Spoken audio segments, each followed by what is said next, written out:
Hey YouTube, it's Annette with Casca Designs coming back at you with a little short tutorial. But I'm here up at my office, my craft studio, listening to some music. It's about 4:25 a.m. I love the morning. Just listening to music, crafting. Woo!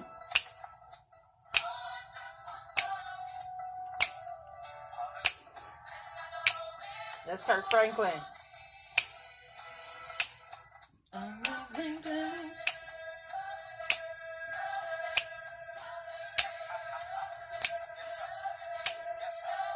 Okay, let me get down to business. I love crafting with music. I'm here by myself. Me and my son share this craft space, this little office. So I have a new project, a new tool, and it's called the Minit. Here's the company. And it makes buttons. It makes these little buttons like this. Ooh, wrong camera side. Okay. See? But you can always take that off. You could put a magnet out there. A magnet, or you can just leave it off and make it an embellishment if you want to put your own designs. But I thought I'd share it just in case somebody wanted to get one to do with their crafts and things like that. So this little machine right here, it's a manual machine, and it's only like, I think it's like $69.99 at the company, Minit. See? And I got this separately, which is a little circle punch thing. Let me turn my music down, sorry. It's a little circle. This is a 1 1/4 circle punch. Not really a punch, but you know. You just go around the circle, and it comes out like this. You can also use these. I found that they're a little big though. Even though you try to get the right size, you still need a little bit more. So I got a 1 1/2 circle punch, because you're gonna need that outside diameter, or what do you call it, to go around the button. Okay, it comes with components. This is the blue component, the green component, yellow, silver. I'm working with a different camera image, y'all. Sorry, it's on the side. And then I have the red. Okay. It also comes with a flat little punch thing that you put in the machine to make the top button. This one's a little crooked, so I'm going to get another one. They do give you, when you buy the machine, I think they give you like 10 so you can work with little samples, because you may mess up, so it's okay. But I got it because I was doing this PDP for one of our friends that's going to Nigeria in a couple weeks. He's campaigning for some government position for politics, and he needs campaign buttons. So I just done 100 buttons. And just think with this. So you first want to take your blue. That's the first step. Put your top piece in.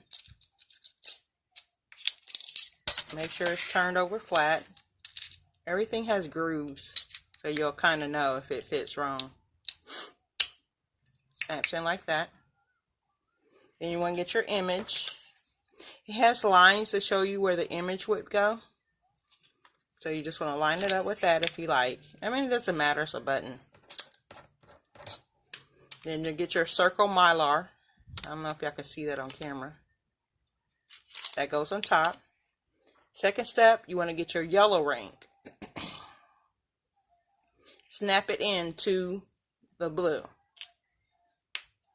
Hear that snap? Okay, so when it's like this, you want to turn it over. Get your silver. Third step, silver. See, it has grooves on the side. I don't know if you can see that.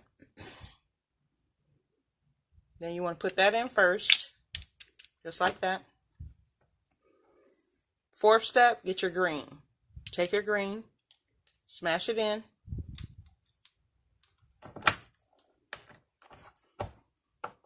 On the table to smash it. See how it kind of pushes it up, the button up into the groove? Then you want to take this out, these two, the green and your silver. See how it is now? Then lay it back down. Get your red. On the red, you want to take it and punch it down.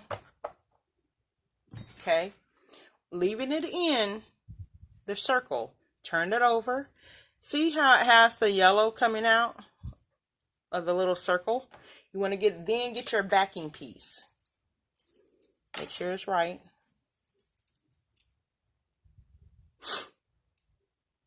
Then you want to put it in, line it up with that line. You don't have to line it up with the line, but I try to line it up with the line. It's a button so it can go either way.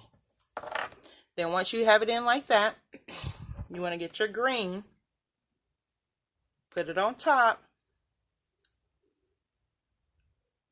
and set it down, smash. Well, excuse me, I turned it over. Smash it in. It's not going to smash all the way because this is the last part. So you have your red, yellow, blue, green. Then you get your orange, your machine, manual machine. And this is going to be hard to do on the side, y'all. So work with me. You want to put it under there and line it up with that circle in the red and clamp down.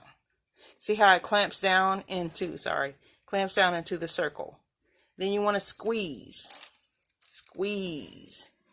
Squeeze. You don't have to squeeze that much.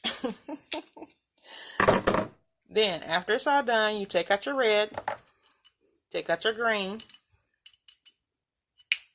then push your button out. Voila.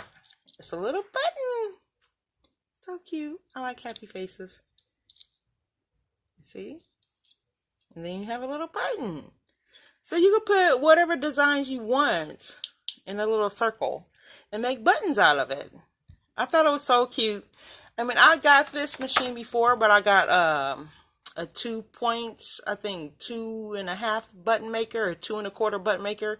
And people thought the buttons were way too big. You know, I try to do them for my church and things like that, and they were too big. But these are little bitty buttons, 1 1/4, that you can put on jackets.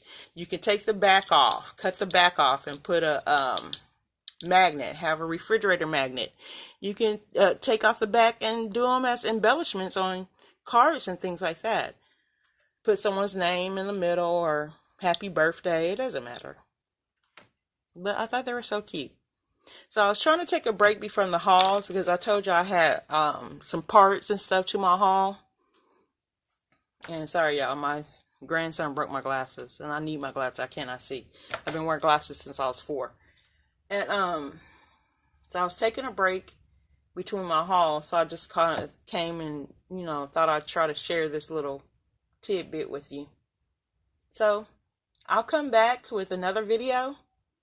It may be part 3 of my haul before, and then I'll come with some more different type of tutorials. But I'll talk to you guys later. Bye.